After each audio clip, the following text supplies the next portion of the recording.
আসসালামু আলাইকুম গাইস, কেমন আছেন? আশা করি সবাই ভালো আছেন। আজ আমি আরেকটি নতুন জায়গায় চলে যাচ্ছি, আর সেটি হচ্ছে বিমান জাদুঘর। তাহলে চলুন দেখে আসি সেই বিমান জাদুঘরে কি আছে। ওকে, লেটস গো, স্টার্ট নাও। এই যে যে রাস্তাটি দেখতে পাচ্ছেন, এই রাস্তাটি হচ্ছে মূলত এয়ারপোর্টের রাস্তা, আর এয়ারপোর্টের সামনে দিয়ে আমি যাচ্ছি হলো সেই বিমান জাদুঘর শিশু পার্কে।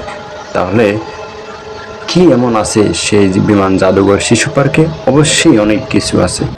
দেখতে না দেখতে আমি চলে আসলাম বিমান জাদুঘরের গেটে।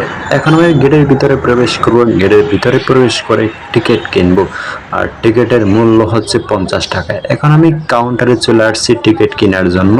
এখন আমি টিকিট অলরেডি কিনে ফেললাম। টিকিটের মূল্য 50 টাকা দেখা যাচ্ছে। দেখতে থাকুন বিমান জাদুঘরের সেই শিশু পার্কটি। পার্কে ঢুকতে না ঢুকতেই কিছু ভাস্কর্য দেখা মিলল, আর সেই ভাস্কর্য দেখে আমি অদ্ভুত হয়ে গেলাম, মানে অবাক হয়ে গেলাম।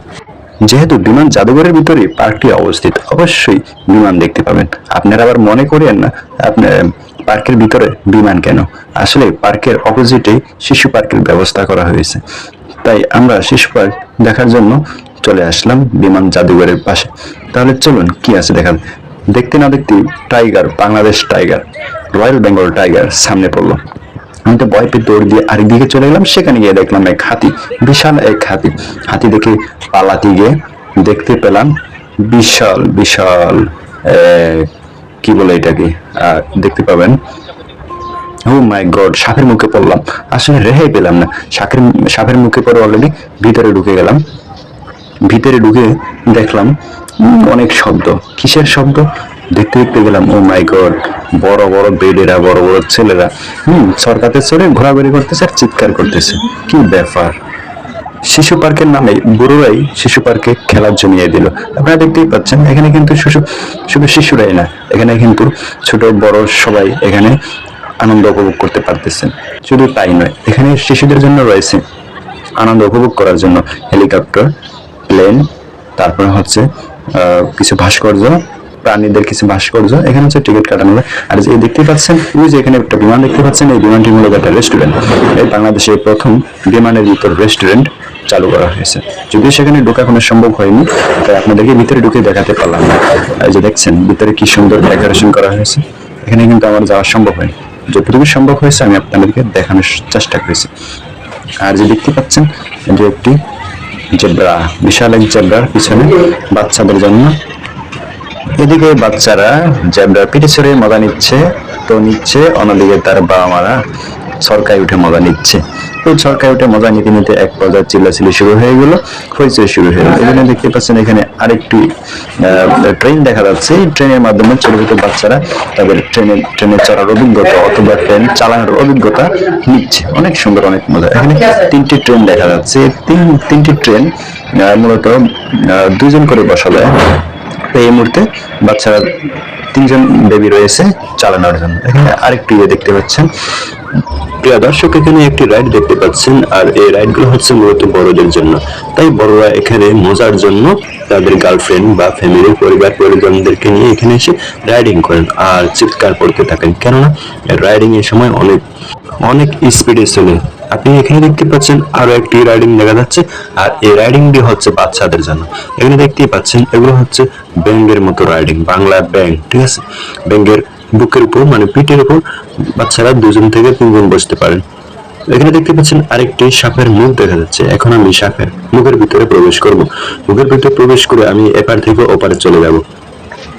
তো আপনারা দেখতেই পাচ্ছেন, আমি সাপের মুখ থেকে বের হয়ে গিয়েছি। একটু পরেই কিন্তু ওই যে দেখতে পাচ্ছেন একটা বিমান দেখা যাচ্ছে। আমি আবারও সাপের মুখের কাছে চলে আসলাম দেখার জন্য। আমি চলে আসলাম, দেখতে পাচ্ছেন এখানে মোটু পাগলু দেখা যাচ্ছে। তার গাড়ির উপরে একটা মোটু পাগলুর বাচ্চা মনে হচ্ছে। যদিও আমি কখনো সরাসরি উট দেখিনি, আজ উট দেখতে পেলাম। যদিও এটা জীবিত না, মৃত ভাস্কর্য উট। তো আমি ভিতর থেকে বেরিয়ে চলে আসলাম। এখন আরেকটি অংশে চলে আসলাম আপনাদেরকে দেখানোর জন্য। এখানে জেব্রা দেখা যাচ্ছে। পাহাড়ের ফাঁকে ফাঁকে জেব্রা, হরিণ, চিতাবাঘ, এবং শুধু তাই নয়, এখানে রয়েছে বাংলাদেশ। এখানে দেখতে পাচ্ছেন চিতাবাঘ। চিতাবাঘ মনে হচ্ছে একদম জীবিত হচ্ছে। এখানে আপনার হ্যালো, কেমন আছো তুমি? তুমি জঙ্গলে না থেকে এখানে কি করতেছো? হ্যাঁ, ব্যাপার দেখি তুমি কথা কোন জায়গা? ও তোমার সাথে রাগ করছে, কথা বলবে না। তুমি জানো না ওকে যে প্রাকৃতিক পরিবেশে বেঁধে রাখা হয়েছে? এটা তো ওর নিজের স্বাধীনতা নয়। আপনারা দেখতে পাচ্ছেন এখানে আরেকটি হরিণ দেখা যাচ্ছে, এটা হচ্ছে হরিণের ভাস্কর্য। আপনারা দেখতে পাচ্ছেন আমি পাহাড়ের ভিতর ঘোরাফেরা করতেছি, এই যে দেখতে পাচ্ছেন এখানে বড় একটা জেব্রা দেখা যাচ্ছে। ও মাই গড, এই প্রথম মনে হচ্ছে জেব্রা দেখলাম, কিন্তু এর আগে কখনো দেখিনি। কিন্তু এটা ভাস্কর্য, এটা জীবিত নয়। আপনারা এই যে দেখতে পাচ্ছেন কোন ব্যাংক, এটাকে কি বলে কোন ব্যাংক বাংলায়? ঘর কোন ব্যাংক বলে, ঠিক আছে? এই যে দেখতে পাচ্ছেন।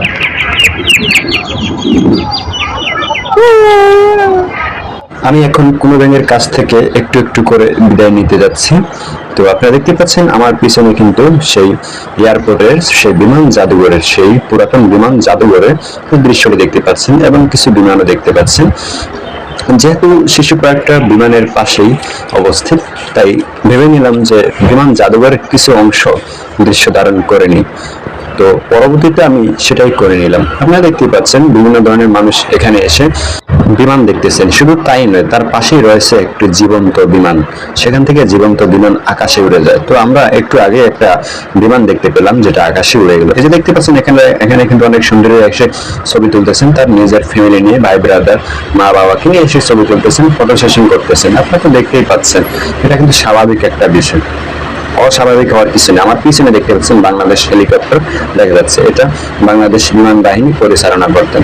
এখানে দেখতেই পাচ্ছেন অনেক ধরনের মানুষ এখানে এসেছেন ছবি তোলার জন্য এবং আনন্দ উপভোগ করার জন্য। বেশিরভাগ বিমান দেখার জন্য বিকাল বেলা ছুটে আসেন বিভিন্ন দেশের থেকে। তো এখানে আসার মজাটাই আলাদা, এখানকার পরিবেশটাও অসাধারণ। আপনারা দেখতেই পাচ্ছেন, আপনারা এসে না দেখলে বুঝবেন না। আপনারা যদি আসেন কখনো, তাহলে অবশ্যই এখানকার পরিবেশটা উপভোগ করতে পারবেন এবং আনন্দ পাবেন, মনটা ফ্রেশ হয়ে যাবে। ঠিক আছে, এখানে আসেন, ঘুরে যান, তাহলেই বুঝতে পারবেন আসলে এখানকার পরিবেশটা কেমন। তো আমি ঘুরতে ঘুরতে প্রায় শেষ পর্যায়ে চলে এসেছি। তো সবাই ভালো থাকবেন, সুস্থ থাকবেন। ধন্যবাদ সবাইকে। আল্লাহ হাফেজ।